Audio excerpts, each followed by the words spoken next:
ഒരു സംഖ്യയുടെ 25% 35% തമ്മിലുള്ള വ്യത്യാസം 250 ആണെങ്കിൽ സംഖ്യ എത്ര?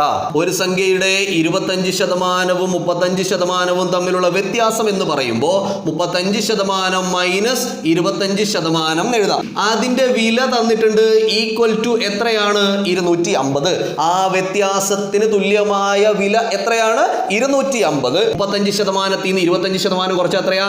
35-ൽ നിന്ന് 25 കുറച്ചാൽ 10. അപ്പൊ എന്ത് ഇവിടെ കിട്ടി? 10% സമം അപ്പുറത്ത് എന്തുണ്ട്? 250. സംഖ്യ കാണാൻ പറഞ്ഞാൽ നിങ്ങൾ എപ്പോഴും എന്ത് കണ്ടുപിടിക്കുക? 100% കണ്ടുപിടിക്കുക. സംഖ്യ കാണാൻ പറഞ്ഞാൽ എപ്പോഴും എന്ത് കണ്ടുപിടിക്കുക? 100%. 10% 250 ആണെങ്കിൽ 100% എത്ര എന്നാണ് ചോദ്യം. 10-നെ 10 കൊണ്ട് ഗുണിച്ചാൽ 100, 10-നെ 10 കൊണ്ട് ഗുണിച്ചാൽ 100. അപ്പൊ 250-നെ 10 കൊണ്ട് ഗുണിച്ചാൽ 2500. എത്ര കിട്ടും? 2500.